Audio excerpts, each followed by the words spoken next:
I never really believed in all that monster stuff, you know? I thought it was just made-up stories to scare people. But boy, was I wrong about that. It all started when I moved back to my hometown of Eldridge Hollow, about a year ago. After my mom passed away, this place is like a little pocket in the woods, where the sunlight can barely even make it through the thick tree branches overhead. The locals here, they all have this unspoken understanding that there are just some things in these woods that are better off left alone, you know? Anyway, I came back hoping to find a little peace and quiet, maybe reconnect with some old memories from when I was a kid. But instead, I ended up stumbling right into this dark, twisted side of the town that I never even knew existed, hiding in the shadows of my own childhood home. It's like I turned into one of those monsters I never believed in before. Crazy, right? The first odd occurrence was the laughter. I was rummaging through boxes of dusty old stuff in my attic, minding my own business, when I suddenly heard it.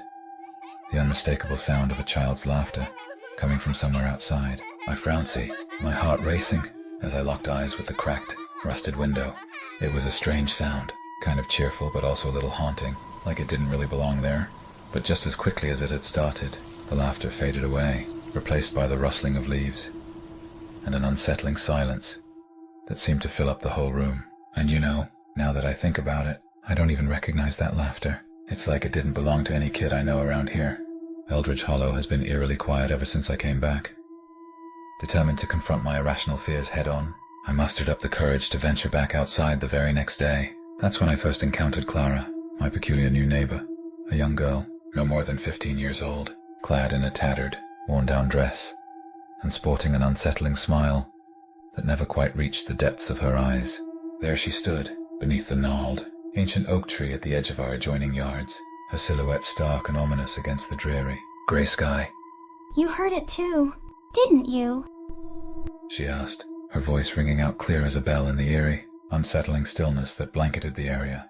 I feigned ignorance, attempting to downplay my unease, but Clara leaned in closer, casting an ominous shadow across my lingering doubts. "The laughter, it's them," she whispered ominously, her words sending a chill down my spine. My nights became increasingly restless, haunted by vivid dreams of shadowy figures darting between the trees and whispers that seemed to fill the very air, weaving tales of forgotten children and lost souls. I'd often wake up to the sound of Clara's laughter echoing in my ears, bright and almost taunting. It started to consume me, taking over my thoughts as easily as autumn leaves get swept up by the wind. I began to wonder if Clara had just been a figment of my imagination, some kind of illusion brought on by the grief I was spiraling into. But every time I ventured into the woods behind my house, I felt this strange magnetic pull toward the sound of Clara's laughter, drawing me deeper into the heart of Eldridge Hollow's mysterious secrets. As the days slowly ticked by, I knew I couldn't avoid the inevitable any longer. Summoning my courage, I marched straight over to Clara's place, just as the sun was dipping below the horizon, and casting the world into a dim, dusky glow. The air felt thick and heavy, almost electric with a sense of unease and anticipation. Confronting her directly, I demanded, "What do you know?" My voice may have wavered just a bit, betraying the nerves I was feeling. Clara just smiled at me, her teeth gleaming sharply in the fading light. "Oh, you'll find out soon enough," she replied cryptically, her gaze flicking off to the shadows pooling beneath the trees nearby. "Tonight, they'll come for you. She added ominously, before turning and seemingly melting away into the gathering darkness, as if swallowed whole by the encroaching night.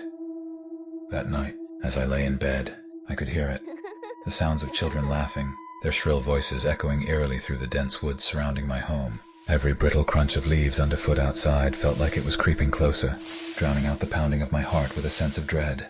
Suddenly, I found myself sitting upright in bed, almost involuntarily, as if something beyond the confines of my room was beckoning me. I slipped on a light jacket and cautiously stepped outside, drawn toward the unsettling laughter that seemed to be emanating from the shadowy tree line.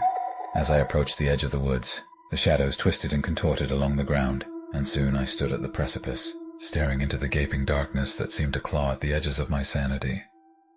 Finally, I saw them, figures cloaked in the shadows, children with eyes glowing like smoldering embers, and unsettling grins that stretched too wide across their faces. They danced in a circle around an old fire pit, their laughter echoing in a chorus that sent chills down my spine and paralyzed me with a sense of primal fear. Clara was among them, her eyes gleaming with an eerie excitement as she turned to face me.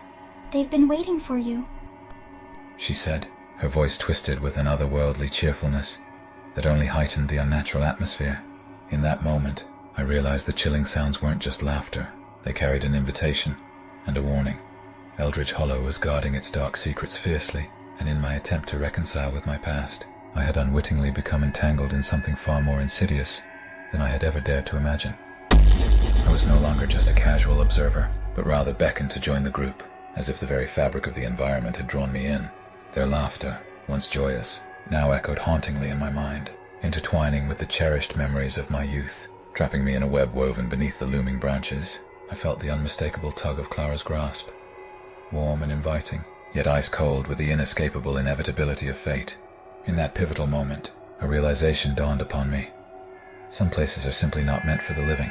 The trees themselves had whispered their ancient, mysterious secrets, as if they had been patiently awaiting my return. They had ensnared me in a rising tide of pure horror, blurring the line between reality and the most unsettling of nightmares. The laughter that once rang out so merrily was now mine to bear, and the happy, innocent childhood I had so desperately sought had transformed into an eternal dance of their hollow, echoing mirth, a siren song that would continue to resonate long after I had become one with them.